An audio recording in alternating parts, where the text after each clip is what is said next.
Be careful. He's and Scott Higgins, both of them coked up out of their minds.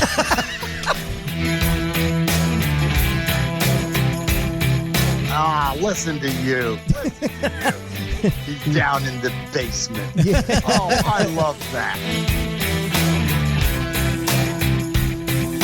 I think we should call this the Acement. The Acement, yes. Yeah, what do you think there, huh? I like that.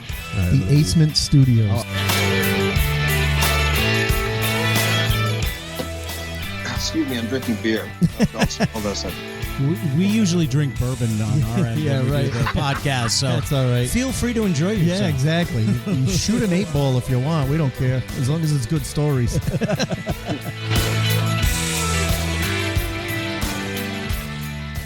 And welcome to the Acement, everybody. It's time to go behind the funny. This is Scott Higgins. And this is Acecito. And welcome to part 2 of the Best of 2021.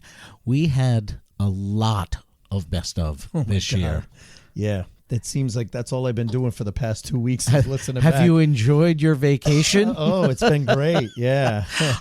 Ace has taken on the bulk of combing through the clips from this past year to put together a lot of stuff for us this year, and I appreciate the hard work that my co-host has done. Because if anything, it has taught us how to go back weekly and check for this shit and write it down. How to plan better for next year and do this a little bit, because we want to put together a good episode for you guys, so we don't want to miss anything. So he's really put a lot of work in combing through this stuff and picked some great clips. And I get to come in and sit here, and he goes, okay, go to this time, and I listen and laugh my ass off.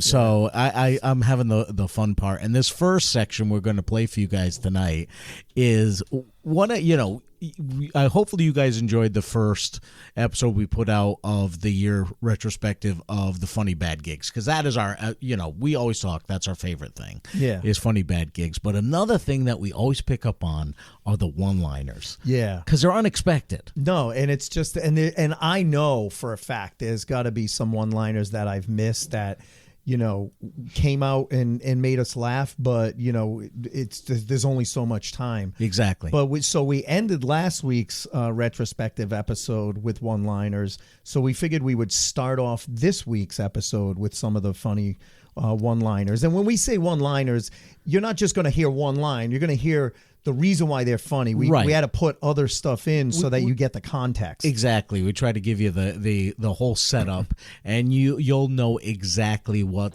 the one-liner is that made us laugh, because it comes from most of the time, it's us making each other laugh. But occasionally our guests have a damn good line too. So we'll start off tonight with a continuation of the funny one-liners. And, when I'm ready to retire, you may get a private message from me on Facebook. So it's saying he might be knocking on your door in Tampa. How do I get into the cruise ship? I don't see that happening. There's no more. I don't see that happening. Anyway, my friend Pat Ryan, who went to Suffolk, was All-American. He was playing pro ball over in Sweden. And so I went over to visit him in the summer of 80, and I had just started doing open mics, and we did street performing all over Europe. And, I admit there was a fine line between street performing and simply being drunk in public. I admit that. Let's put it this way. I still remember I was talking to him at Lexus, and we were talking about how there was one, we were like, do you have any, I have to do this clean set. And he's like, do you have any, I don't know. I don't even know if I have any new clean jokes. And I was literally, I actually said this to him. He's like, oh shit, I have this one new retarded joke that's clean. I actually said that to him. It's retarded, but it's clean. That's what the man said to me. I go, do you have anything clean? And he goes, well, I do have that one new clean retard joke I did. Being a master impressionist as you are, do you get called on to do a lot of impressions on the radio? That's mostly what I do on the radio, because if I don't do that, I'm just going to say fuck. Right. Let him do whatever impressions he wants. Otherwise, he's going to drop F-bombs. Yeah. He's like someone with Tourette's. He can't help himself. Now, you grew up in Woburn. Did you have siblings? Yeah, three siblings, three younger sisters. I'm the oldest. Oh, wow. I'm the only boy. Yeah. One of the few, we've been doing this this is our 5th year, and we could count on one hand the number of comics that are the oldest of the siblings. Most times the comics are the middle or the baby, middle child or babies, because we were screaming for attention. And the oldest is usually like the rocket scientist, the lawyer, the doctor. Hey, don't rub it into the poor guy. Well, I'm sorry. Look at where he's sitting. It's like an attic I know. I'm sorry. I am. I call it a penthouse suite. But there you go. I do have skylights over here. So all right. Yeah, you can see the stars. Yeah, he's an astrophysicist. You when you did the Bruce Springsteen song, that was always one of my favorites, because you created this character on stage where you'd lean into the mic and you'd lower your voice really low, and it was so. When I'm on the road with the band, my father and I. He just talks so much. That's why his concerts are 4 hours. He can't shut the fuck up. He can't shut up. The band is going, hey, Bruce, I got a sitter. Can you That's awesome. You're not doing it in a hateful way, like you said. You're doing it in a silly way. You, like you said, in the vein of like a Steve Martin or those type of guys. Right. I'm just going to create ironies and make that the joke. It's not going to make fun of people with Tourette's. I took the calmest guy in show business. Right. Exactly. Gave him Tourette's. And gave him Tourette's. Now. The sounds of silence are no longer silent. Do you understand? Right, There's a twofold joke there. It's like making Stephen Wright with Tourette's. You know what I mean? Exactly. That would be funny. The other day I went to a small world, but I wouldn't want to fucking paint it. It's like, right, exactly. Yeah. The other way I went to a foot doctor. He said, fuck, shit. So we started off with one-liners, and then just going through these episodes, there are so many wow moment stories. Oh, it's unbelievable. It's unbelievable. And this year, with our continued story of the Boston comedy scene and some of the big guests we had, and during the wow moments tonight, you'll have Sean Morey, who was like. Yeah. That was the big get for us this year for that whole story of the Boston comedy scene, and his wow moment was just amazing. Yeah, and especially a couple of the others too. Yep, I mean between his just how he came up with the Man song. Yeah, he actually had two. He had two stories that we included tonight. Right. So. And then, and I mean, just take a listen. You're gonna love some of these stories, because wow moments for it's funny, when we first started, you had a lot of wow moments like, oh, I got to open up for this person or that person, and usually it was opening up for like a national headliner. Right. I mean, some of these wow moments, I mean, it's like three wow moments on here that talk about being on Johnny Carson. I mean, that's a huge thing. So, right. So these are wow moments like on the next level, like wow moments on career steroids. Changing wow moments. Absolutely. Perfect. Career changing wow moments for a lot of these people. So enjoy this. One of my fun stories, my second Johnny, I was doing a middle act, because after my first Johnny, I got signed by William Morris Agency. Oh, wow. Pretty cool. And so they had me in Vegas in between Doc Severinsen and Andy Williams. Oh, wow. I needed me to do like 10 minutes while they changed the orchestra behind the curtain. So that was pretty cool. And they asked me to do my second Tonight Show, but I'm in Vegas with Doc. So they arranged that I would fly to LA, do the Tonight Show, and then go with Doc in his Learjet back to Vegas. Oh my God. And I sat in his seat in the back of the plane because he was practicing his trumpet and he didn't want to blow it in my ear from behind me. So really?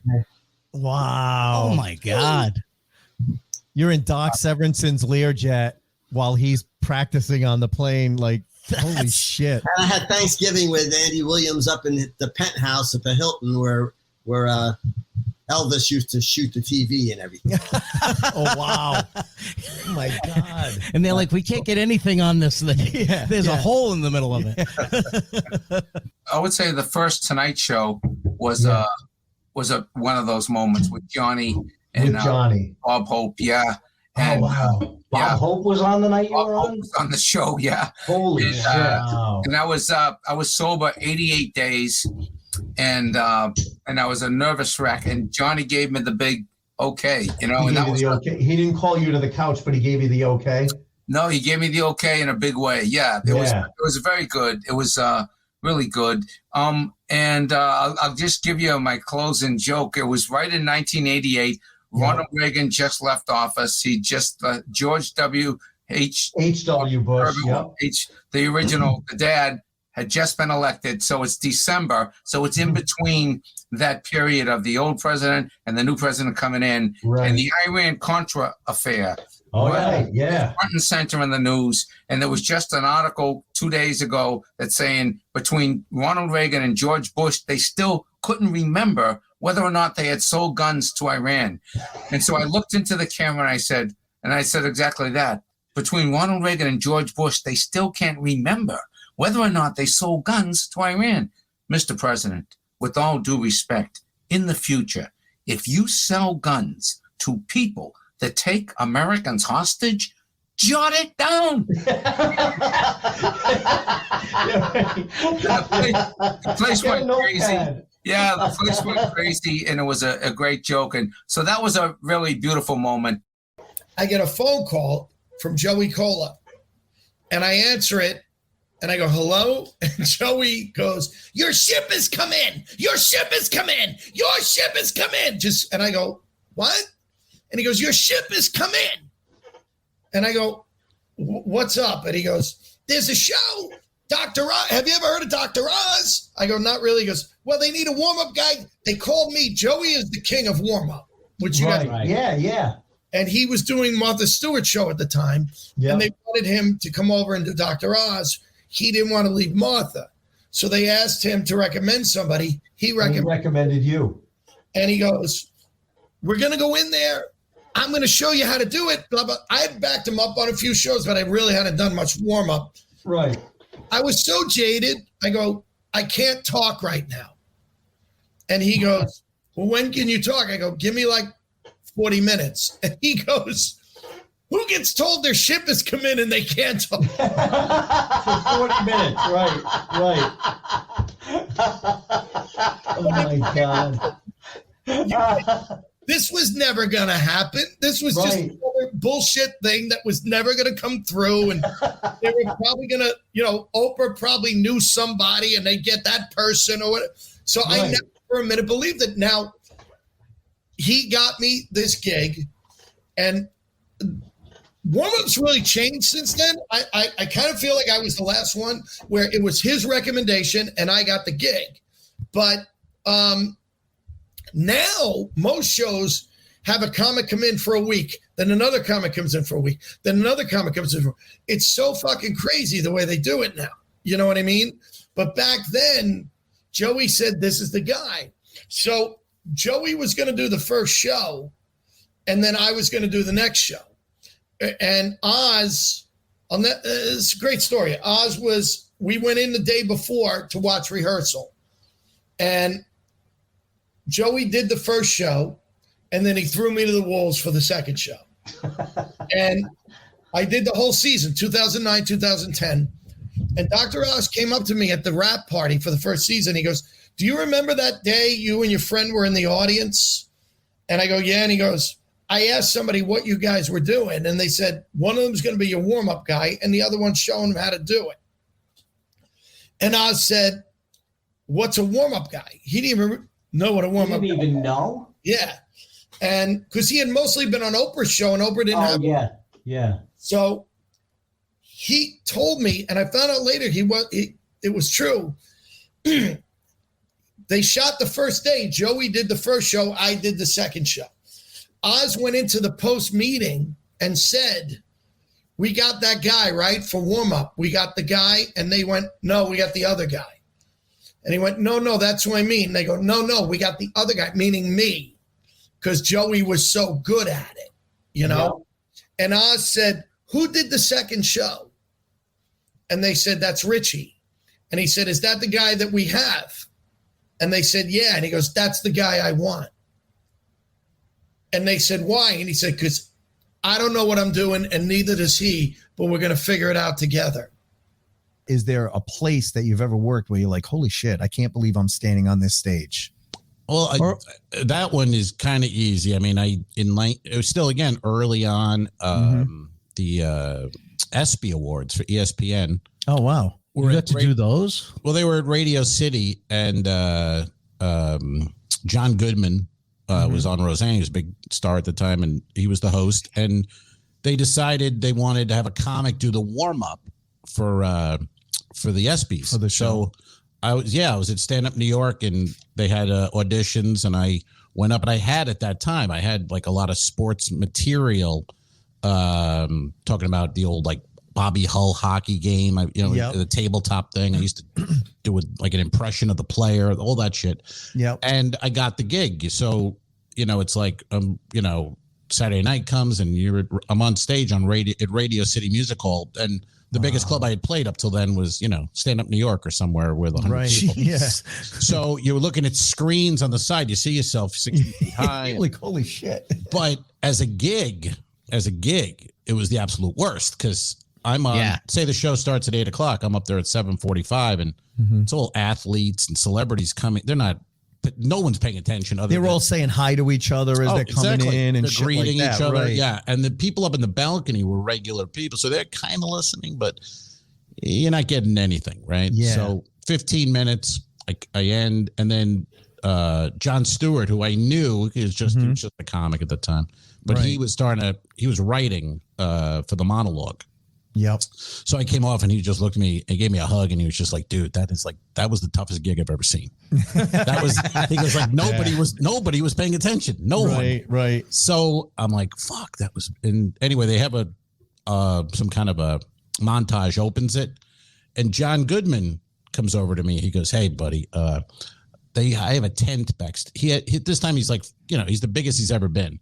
Right. They built a tent backstage with racks of tuxedo shirts, because every time he came off stage, his shirt was so wet. He had to change one. He ripped it off and would put on a new one. So he's like, he goes, buddy, I got a tent back there, and I got coolers full of Budweiser, and, go in there and have a beer. That was some work. Yeah, right. So he recognized it. Yeah. So I go, oh, okay, thanks, man. And I would sit in there with him. So then I got up, because he came in after 10 minutes, and I didn't want to bother him. He's like, well, where you going? I go, well, I'll leave you alone. He goes, no, stay here, man. Stay here. I like company. I want to talk. So we're doing that. Then he was on stage for a while. This is pretty wild when you hear the name and what's happened. The producer comes running in. He goes, Al, we need you. And I'm like, what? I'm wearing my shirt's all open. I go, what do you need? You want me to throw one of his shirts on and run out? I don't know what. What could you need from me now? The show's we been need on you an to hour. change John's shirt for him. That's right. I didn't know what was happening. I'm like, what? I'm half in the bag. I'm like, what do you want? Yeah, right. So I start walking out, and he's going, Willie Nelson had just performed, and for Willie Nelson show, they had like bales of hay and like a barn set up, as a set piece. And they needed to take it down before the next presenter, but that was going to be, a lot. So they wanted me to go out there literally while they're taking apart the barn and do comedy while they're cleaning up bales of hay and Willie Nelson. I'm like, so you had to relive the hell that you dealt with earlier in the night. Right. You're literally probably going, can't I just help them with the hay and it'll go faster? I'll sweep. I'd gladly sweep. I'd gladly sweep, whatever you need from me. Right. So I go, and the guy's going, maybe you do 4 minutes. You got 4 more minutes. I'm like, yeah. So as he's having this conversation, the next presenter comes up behind me, and it's Bill Cosby. Now, Bill Cosby, this is before we found out. Issues, yeah. So Bill Cosby puts his hand on my shoulder. And hand you a drink? No, have a drink. Have a drink. It'll make you feel better. Probably got to be updated. But he looks at the producer, and he goes, because he's been listening. And it just shows you, like, he's still a comic. Like, he was like, yeah. So the guy's going, Al, you got 4 more minutes. And then Cosby goes up to him. He goes, the boy has done his job. And the guy goes, well, Bill, we're not really, this isn't about you. We just need him to do 4 minutes. He goes, no. The boy has done his job. And he gives him a look like, fuck you. Leave walk him away. alone. Yeah, right. And the producer now looks at his watch, and then we've lost another minute doing this thing, and he just goes, fuck it. And he walks off. And I literally just turn around. I go, thank you. And as I'm trying to say thank you, he's fucking walking away. He's already he just appeared. Like he hurt. He was like a Jedi. Yeah, man. He was Jedi master. Obi-Wan Kenobi floated he in. Sensed, and he floated sensed out. that a comic was about to be fucked over by some producer. I will come in. I will make the scene, and then get the fuck out of here. He walks in a robe. He goes, "This isn't the comic you're looking for." That's right. How did you get hooked up with the Farrelly brothers? Well, Peter Farrelly, I'm not sure if Bobby was there. I think Bobby was there, but I didn't meet him, or maybe he wasn't there. I don't know. But for whatever reason, I did a celebrity golf tournament back on Cape Cod, and I was performing for the charity, and Peter happened to be there, and Peter and I kind of have a kindred spirits. You hit it off. Sense of humor and a lot of different kind of things, but. Over the years, we've become buddies, and we kind of figured it out that we actually are very alike in a lot of ways. But right. He come up to me and say, "Hey, look, I love your material. I think you're very funny." He goes, "I think I got something in this movie I'm doing called Kingpin." And this is like, I didn't really even know, because I wasn't, it's not that I didn't know about Dumb and Dumber, but I never really, knew much about, who, I guess I heard a long time ago the guys were from Rhode Island, actually. I remember hearing that. Yeah. I was up in LA. Someone actually said, "Oh, you got to meet these Farrelly brothers. They'll love you." Blah, blah, blah. So, But Kingpin, I do this, and then Kingpin though was true to form. Pete's like, at first I'm thinking, some Hollywood guy, and then sure enough, Pete follows through. He sends me the script. He calls me up. He says, "Hey, did you get the script? Read for I want you to play the part of this." And so then I remember at the rap party at Kingpin, and I said to him, "Hey, thanks for validating the last, at the time, like 7 years of doing stand-up." I said, I appreciate it, because obviously this is the next step that a comedian wants to do some comedic acting. And he said, "Oh no," he goes, "Don't worry, we'll work a lot, we'll work a lot together." And again, I thought, yeah, okay. Yeah, right. It puts me in something about Mary. I end up doing punch-up writing with him, and he's just been a champion of mine. I can never repay Pete, for believing in me and giving me a chance, But Kingpin they weren't really known before Kingpin, right? That was the thing that broke them. They did Dumb and Dumber, and then, Was Dumb and Dumber before Kingpin? Yeah. Dumb and Dumber was his first. Oh, all right. Okay. But they were writing before that. They were doing some writing with, they had written that Seinfeld episode, the masturbation episode, I think it was called. And the contest. Yeah, and they had all kinds of stuff they were doing, but they never got anything. They never really, had their chance yet. And then they did Dumb and Dumber, and then Kingpin, and then on, and the rest is history, kind of. But Loudermilk is really exciting because it's a dark comedy, and it's actually, I think, Ace, you said that we're actually got 3 seasons. All right. We finished all 3 seasons, but now we're looking to do more seasons, and we're hoping that Amazon decides to, produce keep it going, because it's a great show, and it's a very good show. Catches fire, I played the Fillmore in front of Metallica. They're close friends with Jim, and they were up on the balcony, and just the 4 of them up in the balcony, but then everybody else in the crowd standing up, and I would open up for Jim and then play heavy metal guitar with Jim. So it was I was wearing 2 hats. It was the dream gig of a lifetime. Absolutely. I got to do stand up and I got to play heavy metal guitar. What the fuck? Right. Yeah. Right. So as I'm doing my stand up act, I can hear James Hetfield laughing because it's very distinct. Yeah. Yeah. Yeah. He sounds like a pirate. I mean, it's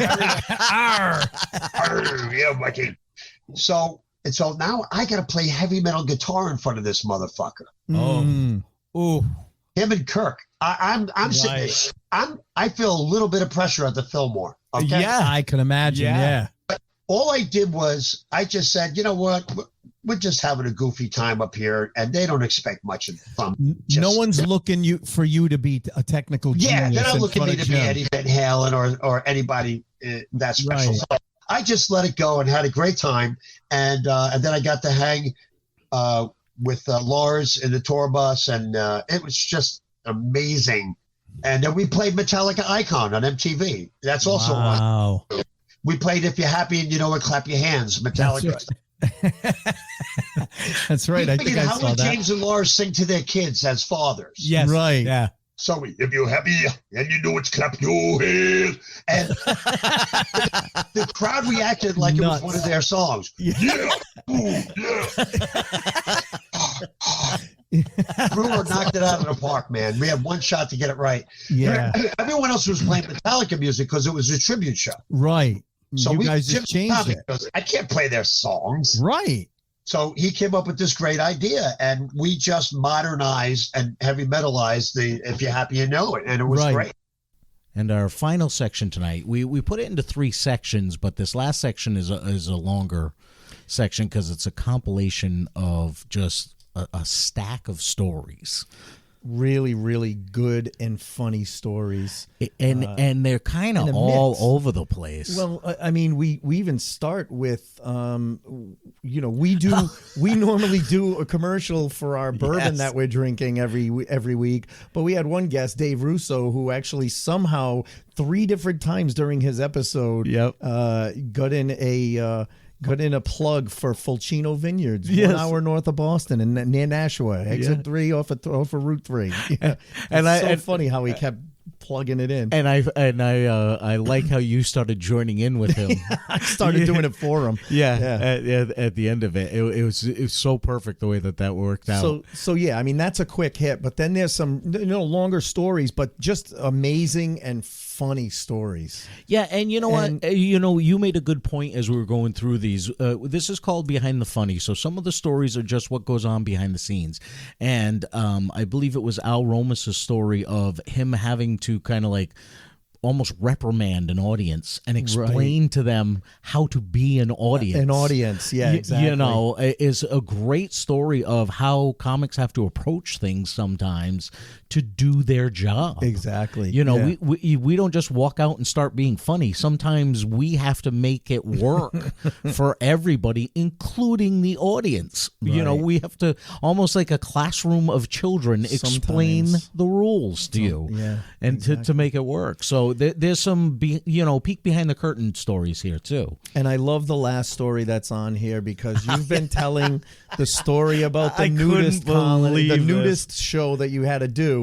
And then our guest comes out and says, I was on that show with you. And for 5 years, I've been asking you, who did that show with you? I don't remember. Dude, that was like a painful memory that you've pushed way back in your psyche. Yeah, that obviously. Maybe a therapist could get it out of you. But all I remembered before we discussed it with him was, I went there. I was a newer comic, not new, but, wasn't as experienced as I am now. And, I wasn't prepared to walk out and have a bunch of nude people looking at you. I wasn't prepared to handle it. So I did my set and I got the hell out of there as fast as possible. Yeah. And I still find it so funny that we're talking about it. All of a sudden he goes, I was with you. Perfect. All this time. So that was a great way to wrap up these stories. So yeah, there's some great stories here. Know you guys are going to love these. Hey, by the way, let's have some Fulcino Vineyard. Yes, look, he's already plugging. Italy, 1 hour north of Boston, next to Nashua. Hey, here he is. Oh, hold on. There it is. Let me make you big. Show the label. This is Diaciani. Okay. It's a 10-year anniversary from Fulcino Vineyard. Now they have a couple of. Is that 1 hour north of Boston?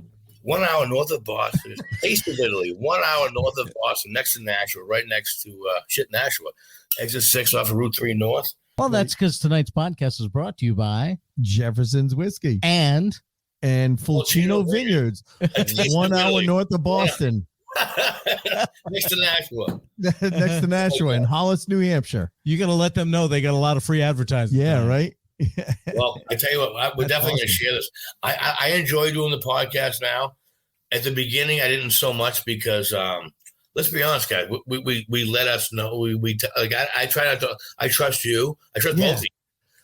Aceto is his name, ends in a vowel. Higgins, not so much. You know what I mean? So that one, the Higgins guy could be Irish. I don't know. I get it. shortly after that, I got a job at HJY. And another stunt, this is how I met my wife, actually. Really? It was at a Super Bowl party, and she was measuring penises. Yeah. And he won. Impressed. She was impressed. And he won. And there you go. And the rest is history. No, she... it was warm that day, my friends. She won this contest, and the prize was to kick a football into my crotch. So literally, my first meeting with my wife was her, and I have it recorded. It's her kicking a football into my balls, and then we got married. We started dating that night, actually. Really? And it took us like 15 years to have kids because I wonder why. Something happened. I think a football into the balls might be it. I'm no doctor. Your son is like 20, and he's like, "Daddy, why are you 60 years old?" Well, actually, it's a little known fact that Stewie Griffin is based on his kids. Oh, hey there, Dad. How's it going? That's very good. What took you so long? I get, like, the joke is, I'll get a call from the owner. His name's Nice Guy, great guy. And he treats the comics really good. But he calls me up and he goes, "Mr. Walker." And he goes, I said, "Yeah, Jimmy, how are you?" He goes, "I got a spot for you." Your Governor's has a small room, by the way, which is like a 50 seat. So, and he goes, "I got a spot on Friday night in the teeny weeny tiny little room. And I need a good, strong guy who could MC." And I said right away, "Rich Walker's my guy. He's going to know somebody."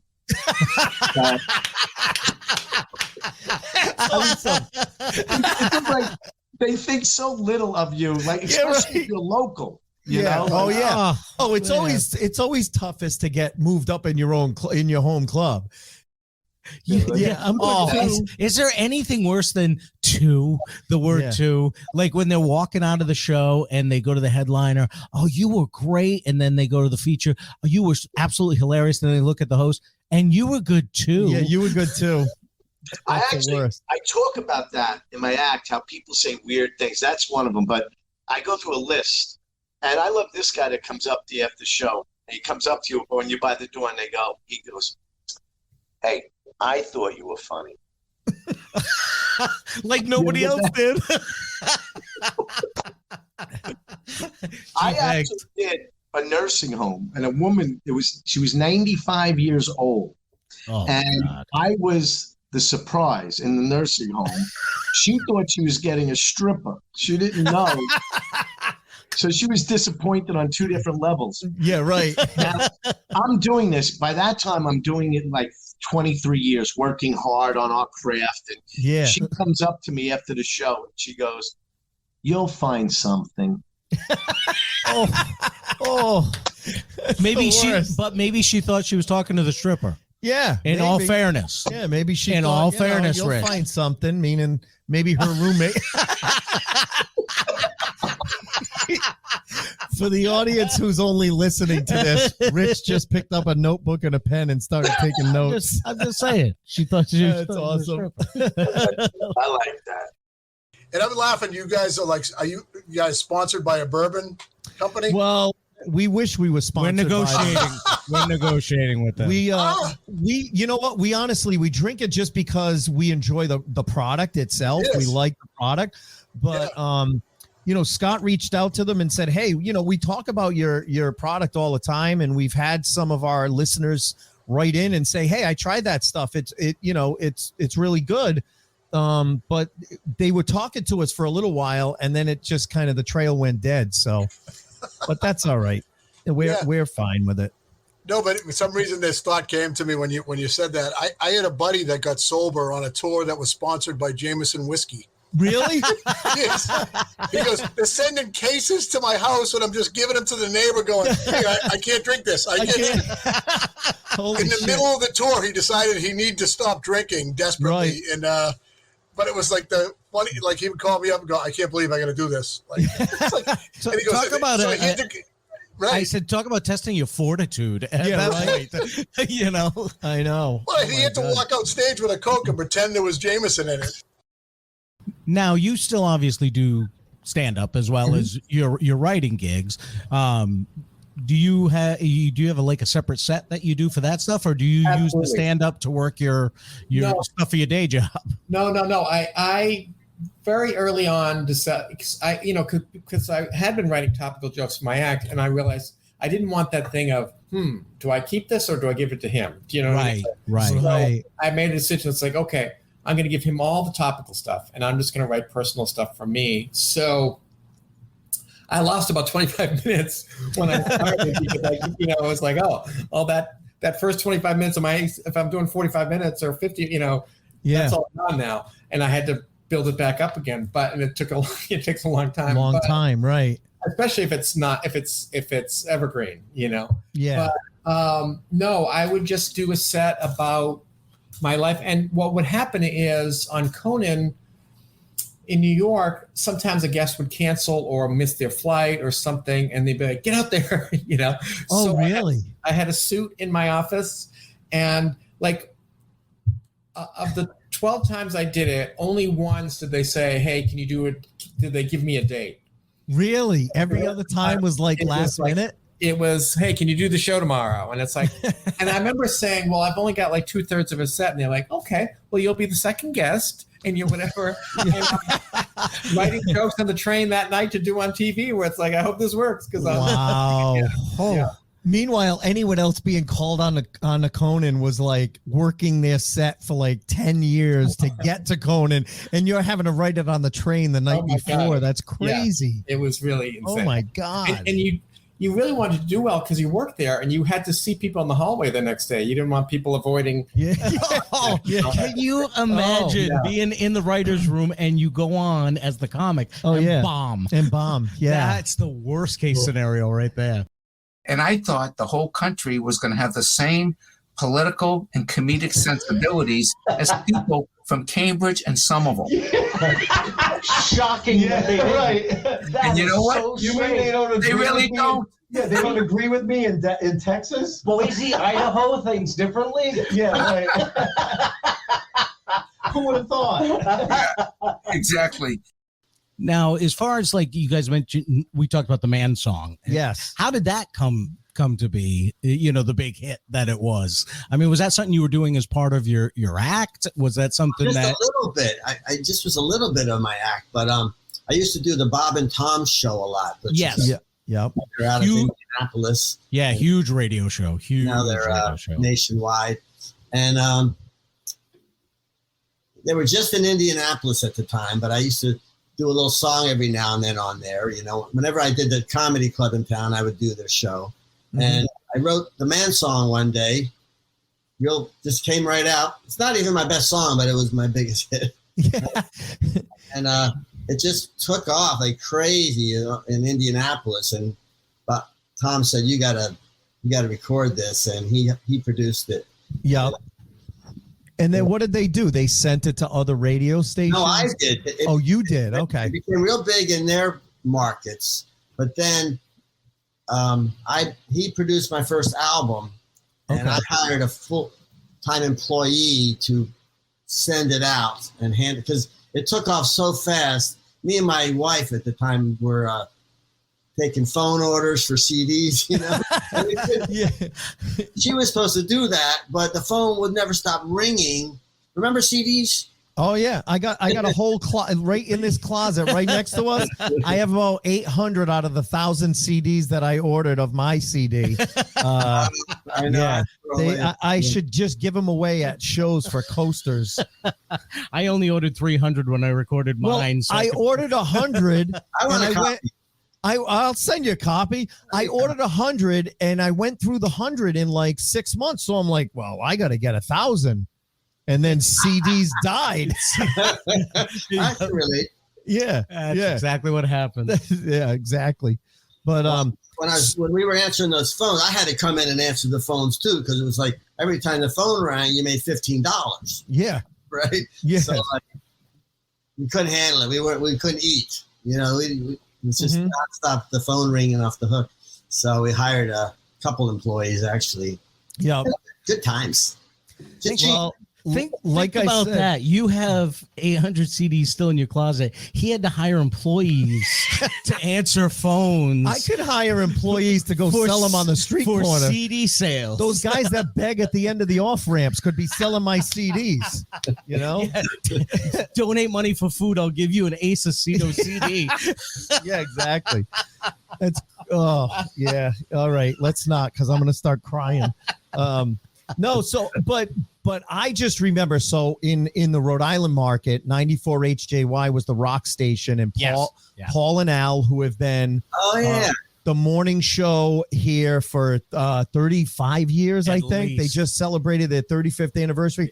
They used to play the man song all the time, and I was working in a pharmacy at a hospital at the time, and every time it came on, they'd be like, "Hey, your song's on." And I'd start singing it for everyone in the pharmacy because I knew every word. Because you know what made that song, even if it wasn't your greatest song, it was the biggest hit because it probably struck a nerve with every man and woman in a relationship, because it's the man is talking about how he's in control, but he's really not. Yes. So the first line, the first part of every line is how he's in charge, and then the second part is, but he's really not.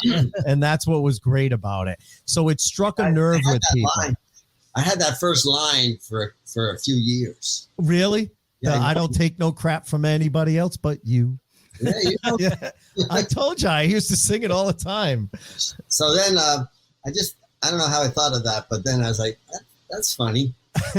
And then like a few years later, I'm looking at my notes. I'm like, oh, what if every line was the same way, you know, with the right. Right. Yeah. Yeah, you build it. I wear the pants around here until I'm finished with your laundry. See, I know the I don't want to hear a lot of whining, so I'll shut up. I love it. Yeah. So it has a lot of jokes per minute. It really was, because every line is a joke. Exactly. Yeah. And then you followed it up with the woman song, right? Or was that already out? And it was No, I followed it up with that, and then I did He Said, She Heard. Yeah. You know, like I said, I wasn't really doing that many songs, but once you start making money, you're like, okay, you want songs? Oh, exactly. I got songs. Yeah, I've right. 100 songs since then. Yeah, right. And I wrote the Hermaphrodite song also. Oh, I don't think I remember I don't know that one, but I want to. I'm gonna look that one up. What number do I call to get a CD? Yeah. 96 songs. Is your ex-wife still answering the phones?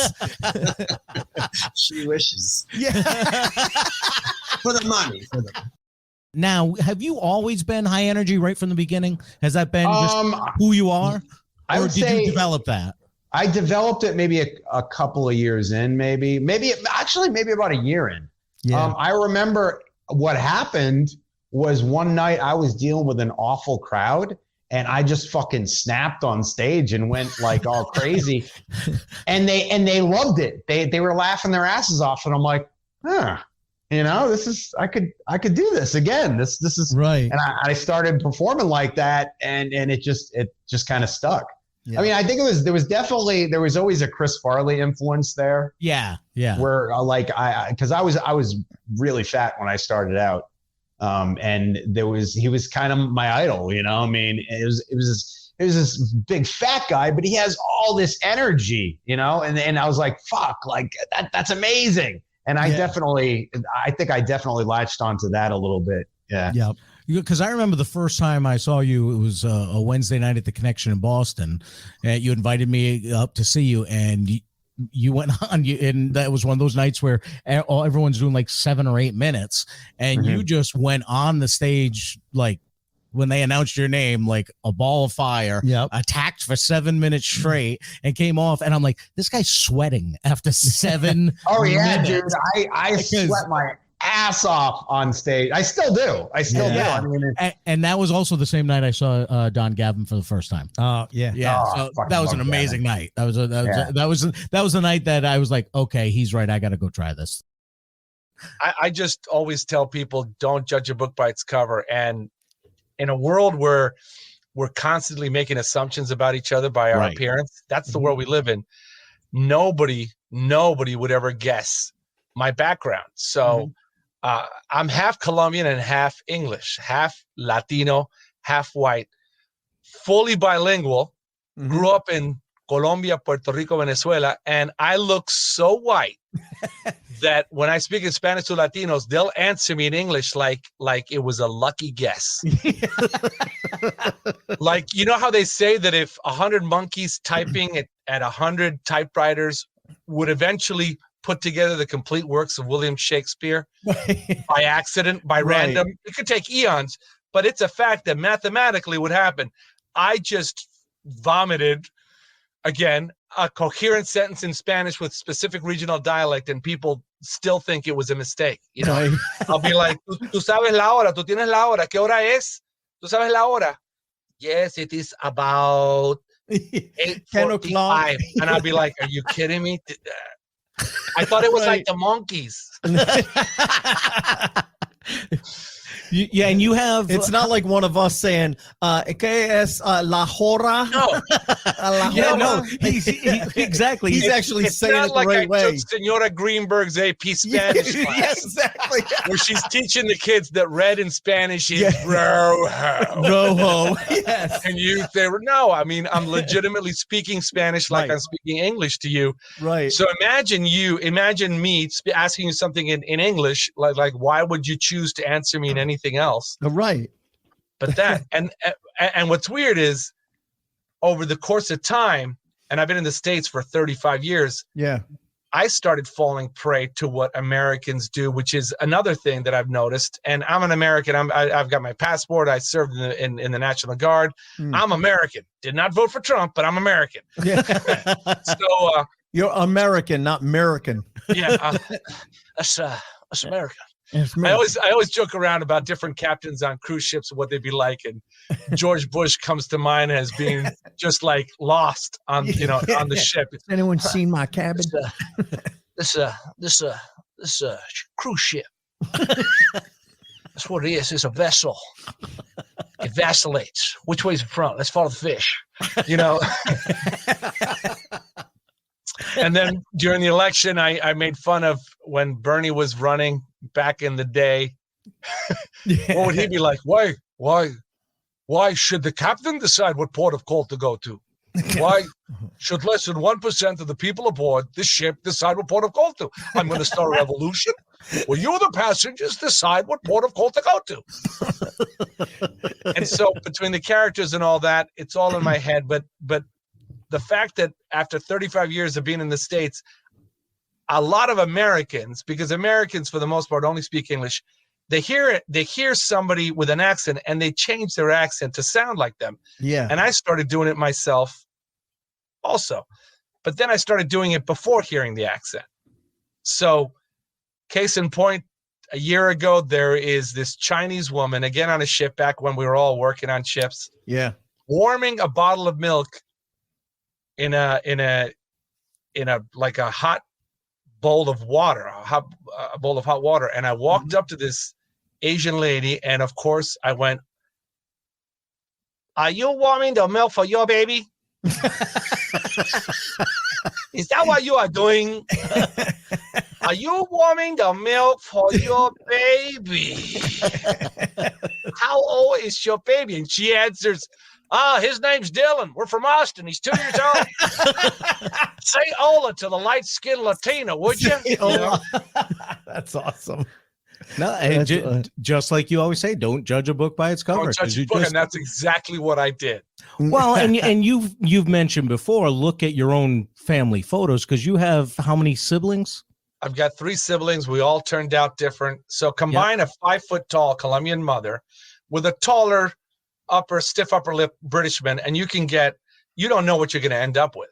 Right. So people think when you combine ethnicities, it's like you're combining 2 cars together. You got like a Toyota and a Prius and whatever, and it's not like that. So my brothers and I literally look like we don't belong together. We're different heights, hair color, eye color, skin tone, sexual orientation, religious beliefs. We don't even look like a family. And the joke is, you look at a photo of my family, it looks like people gathering at like a bus stop. That's what my family photo looks like. Yeah. Nobody ever thought my mother was my mother. They always thought she was the overly affectionate maid that hugged me. I'm in the finals. So's my friend. So's this girl. And I end up calling every theater person I know. And I put like 80 people in the room. And I won the finals. Now, like I said, they always had a regular from the club go up and do like a half hour. Right. Well, at the finals, this is 1988. At the finals, the regular that they had go up was Ray Romano. Oh my God! Never heard of him, never knew, and he at that point, right? Destroyed the room. Just destroyed. Yeah. So I won. I won the funniest person on Staten Island. So now fast forward like 7 years. I'm in a acting class, and the woman who runs the acting class is directing some show that Ray is in. And I go to the show with Gary Valentine. Yeah. I've opened for Gary before. So Gary and the audience. And Gary knows Ray from Long Island, obviously. Kevin James and all. Yeah, Kevin James's brother, for the audience that may not know who Gary Valentine is. Right. So Gary and I go to the show, and after the show, we're backstage with Ray. And Ray goes, so she introduced, Ray knows Gary from they're Long Island comics. So they go, and this is Richie Byrne. And Ray goes, yeah, I know you. And I go, no, man, I never met you before. And I shake his hand, and he goes, no, we work together. This is like 7 years later. I go, wow. No, we never did. So we're talking, and he keeps looking at me. He goes, I know I worked with you. And I go, finally, after I go, you know what? I was in a contest, and he goes, you're the funniest guy from Staten Island. Oh my God, that's hilarious. Can you believe I don't know. He remembered. Well, but you know what? He must have seen your act and known like you were probably the best one that night, you know? Maybe. I don't know, but you know what? Yeah, you know what? I don't want to say maybe. Yeah, you're fucking right. He remembered. Of course. I know this guy's raw, but he's good like we've all done. Yeah. You're sitting there acting like you were the tallest midget when Ray Romano remembered your act. Yeah, right. Come on. And I brought him. Oh, God. No, listen. I remember you. You were fucking funny. You were the funniest guy in Staten Island. I remember that. There you go. But I was blown away that he remembered that. He won the blue ribbon. Years later, now I was an established comic, and I ran into him, and he still went, I remember you. You're the funniest guy. Oh my God. Oh my God. That's awesome. Awesome. So if I invite Ray to be on the podcast, I should say, hey, I'm friends with the funniest guy on Staten Island. No fucking clue. Yeah. I don't know. Who the fuck is that? I don't know who you're talking about. Where's Staten Island? Where's Staten Island? I don't even know that. That was a long time ago.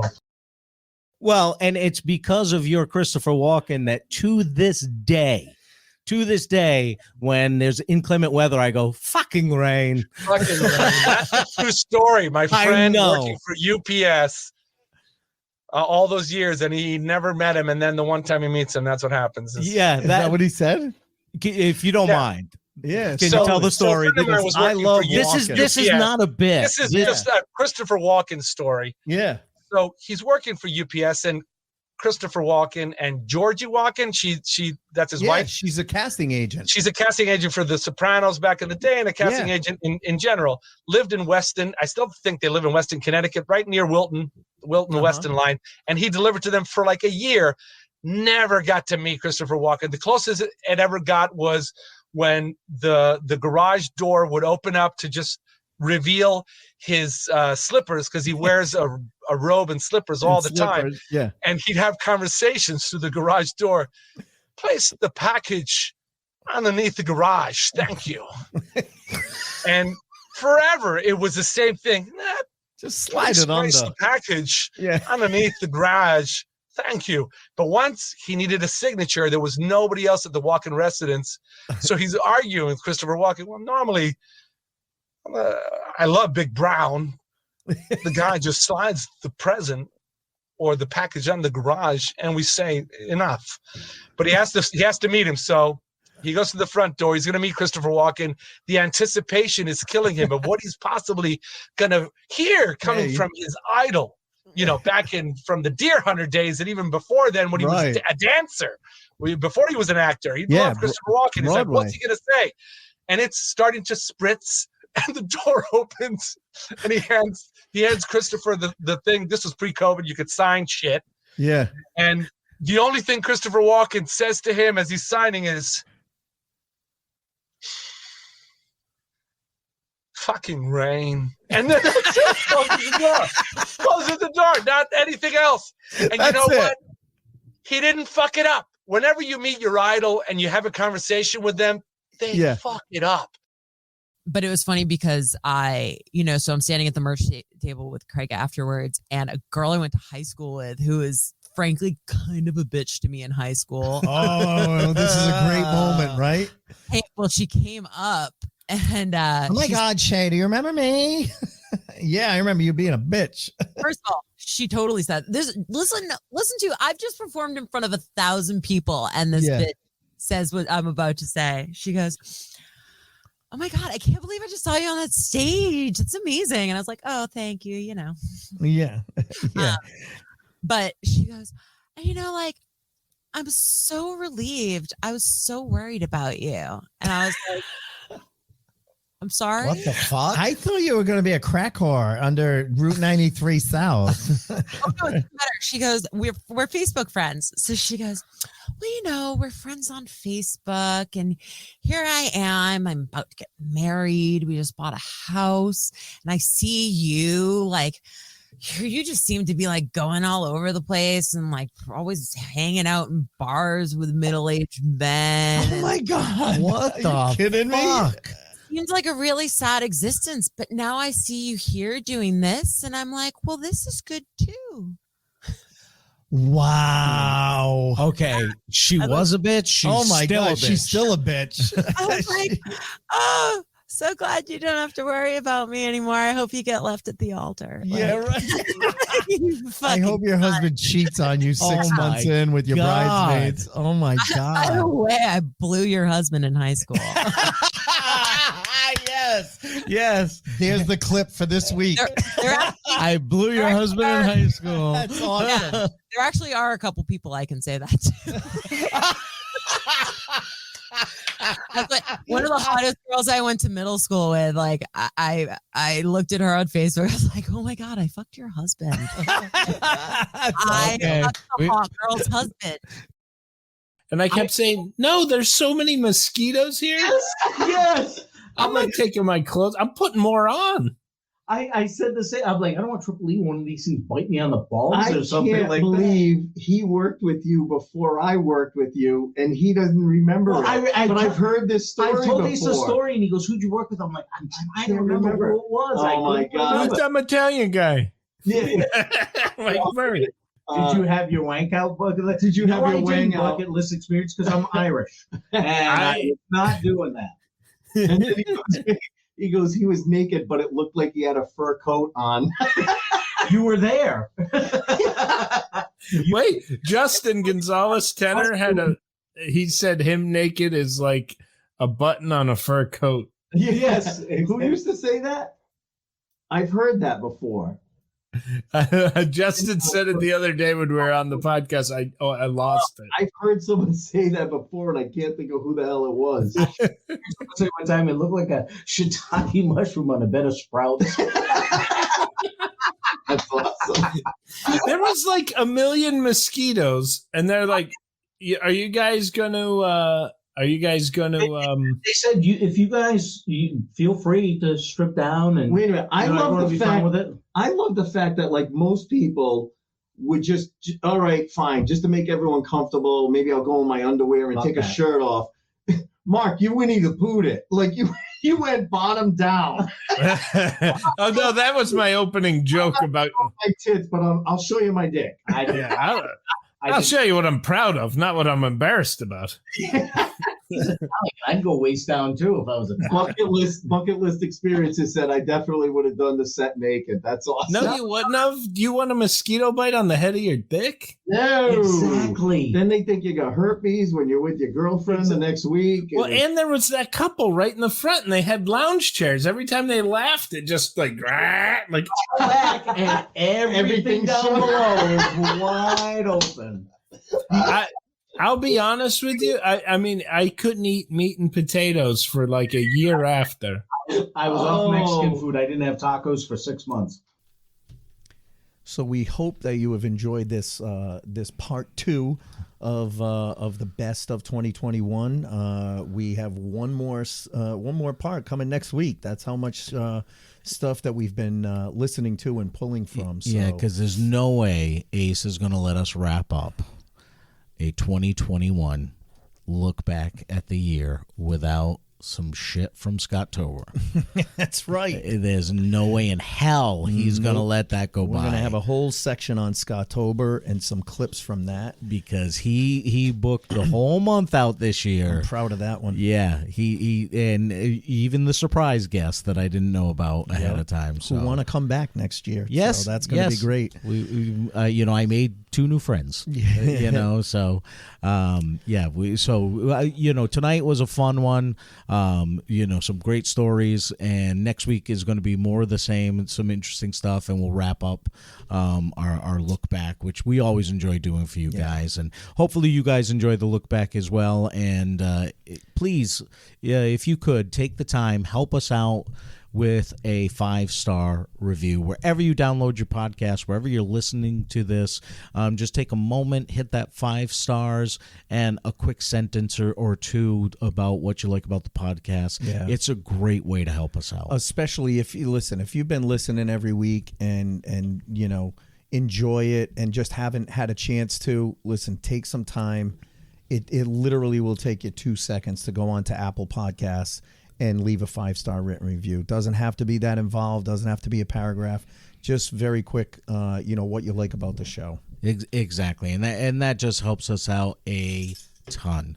So, you know what? I know Christmas was last week, but we will accept late Christmas presents. Yes. Of 5-star reviews. Yes. Make it your New Year's resolution. Yes. To give us a there 5-star. You go. That's even easier than to going back to the gym. You know what I mean? Yeah, exactly. This is something you don't have to sign up for. That's monthly out of your checking account. Nope. That you're not going to use anyway. And it's not crowded all through January. You can get through the front door to go to Apple Podcasts. Exactly. It's so easy. We're making it easy for you. Exactly. We're doing you another favor on top of this podcast. We're so good. We're so great. Yeah, exactly. Right. So do us that favor. But anyway, thank you so much for joining us, as you guys always do. We got some great stuff coming up in 2022. So stick around, and we look forward to having you with us. And other than that, we will talk to you next week.